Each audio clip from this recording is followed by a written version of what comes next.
Welcome to this week's edition of Insights. On this week's show, we're going to be doing a 6-month review of the current government and the current parliament.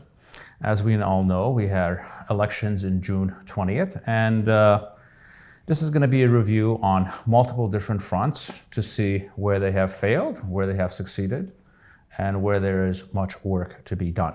Going back 6 months, it was very clear that the result of the elections was not really a mandate for any kind of a good job that the state or the ruling party was doing. It was essentially an anti-mandate in which people made clear that they do not want the old regime of Kocharyan and Sarkisyan to return, and that they wanted to protect their democracy. But let's start going through different areas of interest, different areas of reform to see what has been happening in the last 6 months, or in many cases, what has not been happening in the last 6 months. Let's start with judicial reform. The judiciary, in poll after poll, is the least credible institution in this country. We need to change that. And in order to change that, you need to systematically reform it and systematically, essentially, remove a group of judges that have no business being there, given their history of corruption and other matters, and replace them with professionals who will enforce the law rather than the law based on who is being charged. On this front, it's fair to say that the government has entirely failed and the parliament has failed. They have done nothing to reform the judiciary, and there's actually no short-term plans to do so that are in any way viable. So on this front, they get a clear F.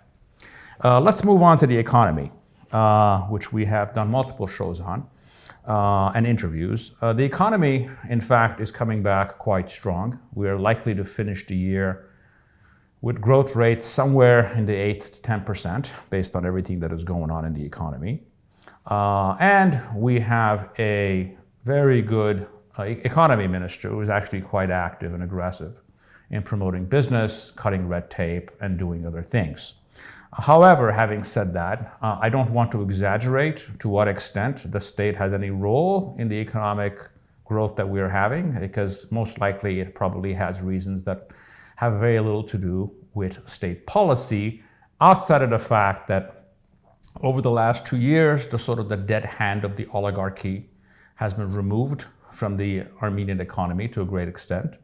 And the feudal system that was operating in rural systems has been dismantled, which has freed people and essentially freed Armenians to act in their historic mercantile fashion to do well for themselves and their families. Third front is foreign policy. We obviously discussed this a few weeks ago. Foreign policy has been an abject failure, and I don't see any roadways right now of reform. The current minister is getting personal high marks, but that really doesn't mean much. It's a question of how you qualitatively and systematically approach the job. And again, we move on to the parliament, who, as far as we can see, have done nothing to review the failures of our diplomatic service or our diplomatic corps. They're essentially failing on the job of keeping a watch on foreign policy and what we need to be focused on, given the fact that those issues are paramount for this country's interests in the near term. Let's move on to tax collection, which is quite an unsexy topic, but for the purpose of Armenia is actually quite important, because whatever we are capable of doing starts with proper tax collection, having the revenues to do what you need to do for the state and the country that is needed. On this front, frankly, over the last 2 years, we have made a lot of progress. And I'll give you an example of that. There is a statistical measure, which is how much of the GDP is spent by the state. There's obviously two issues here. One of it is ideological. You have countries like Denmark and France where the state almost spends half of all income, 47 to 50%. And then there are, and those are ideological issues. So what kind of state do you want? Do you want to be the Denmark at 47 or the United States at 30? However, on the other ledger, where we fall, is to the extent that you have an unregulated black market economy, and to what extent are you getting rid of that? And over the last 2 years, we've gone from 18% in spending to 26%. So 26% of every dollar drum that is generated in the economy is spent by the state. And what's interesting is that 26% is actually matches the European Union average. We're obviously not part of the European Union, but being up to their standards is actually a good measure. What this tells us also is that we've probably capped out on increasing tax revenue just based on eliminating corruption and forcing people who weren't paying taxes before to pay their taxes. On the other measure, which is how much tax revenue has gone up, our tax revenue has actually increased 12% over last year. Last year was obviously a very strange year with COVID and other matters, but there's a consistent trend where our tax collection has been going up. And again, as I said, this is somewhat of an unsexy topic, but I'll put it in real terms. In the post-revolutionary period, tax revenues have increased by somewhere between $500 to $600 million. Let's just go back and imagine if we had actually collected those taxes for the previous 10 years, that would be $5 billion. And if we had spent $2 billion of that on defense, and if we had done that, we probably would have had an entirely different result last year in the war. Let's move on to national security and reforming the military. And again, the government gets an F so far. We obviously have a new minister and we wish him success. But as far as systematic approach over the last year, as far as reforming, getting rid of people that they need to get rid of, bringing in new people, that systematically has not happened. Specifically when it comes to the parliament, Alan Simonyan, who's the Speaker of the Parliament, actually made a pledge, it was part of their platform, that he would actually launch a truth commission and investigate the war if they won election, and nothing like that has happened. And in fact, the parliamentary bodies that are supposed to oversee national security have done none of their work of getting into the nitty-gritty of our failures and pushing for reforms. Let's move on to the issue of the last year outside of the war, which is COVID and the COVID response. It is fair to say that overall this has been a failure for many different reasons, which I don't entirely blame on the Ministry of Health in this case. We're losing 50 or 60 people a day, mostly for unnecessary reasons. We actually did a decent job of getting the vaccine earlier than many other countries like us, and in fact, vaccine availability has not been the problem. And what has been the problem is a tremendous propaganda of disinformation, misinformation that has confused a large segment of the public that has been reluctant to vaccinate. Fortunately, we are making progress on that front, mostly because of work mandates in which you have to get vaccinated. And last week we passed 1.1 million vaccinations, and 372,000 people have received both doses. So we're making progress, but we wasted time because of foolishness on the internet and on social media that is costing us lives on a daily basis.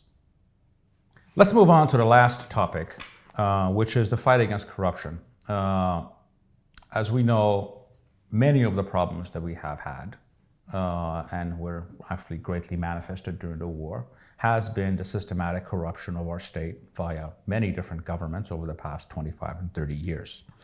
Over in the post-revolutionary period, there has been a lot of progress in stopping the massive institutional corruption that was part and parcel of the old regime, which mostly involved granting monopolies to people that raised prices and made the economy less competitive and reduced opportunities for people. However, at the same time, during this current government, we're actually seeing troubling signs of creeping small steps of corruption that need to be stopped. And the way you stop them is by outing them and talking about them. One of them involved the Deputy Chief of Staff, the Prime Minister, Bagrat Badalian, whose company won an $834,000 tender to do from the Ministry of Territorial Administration Infrastructure, where he previously served as Deputy Minister. Again, if you have a position like that, you have no business having a business on the side. The second one is the Speaker of the Parliament, Alan Simonian, whose brother, Carlen Simonian, has been getting contracts, one of them in total up to $1.3 million, in regards to road building and infrastructure building, specifically on the north-south highway in Munich. The third example of this, which is actually the far most relevant one, was obviously a person with the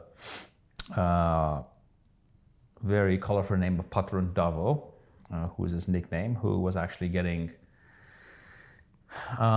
military purchases with the old defense minister. Both him and the defense minister are under indictment, and they're in the process. They were arrested and they're being charged for corruption. This involved buying faulty equipment, buying dated equipment, or buying equipment that didn't match our other defense systems. Obviously, this is far more relevant than the others, because if the other ones are examples of corruption, this is corruption that actually kills. And this is what we need to understand. Corruption is never a small issue. It should always be tackled. It should always be attacked, no matter who's doing it.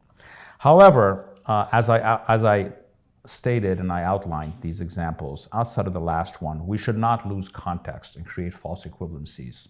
Yes, there are examples that need to be attacked and stopped and reversed in the current government, but that does not mean there's any moral equivalency with the systematic corruption that was going on before. However, that is no consolation, and that should not be our standard. Because in corruption cases, generally small steps lead to medium steps, and medium steps lead to big steps. So it's very important for us collectively to take this on, expose it, and stop it, so we don't have a new government that ends up in 5 years being as corrupt as the old one. Thank you for joining me in this week's edition of Insights.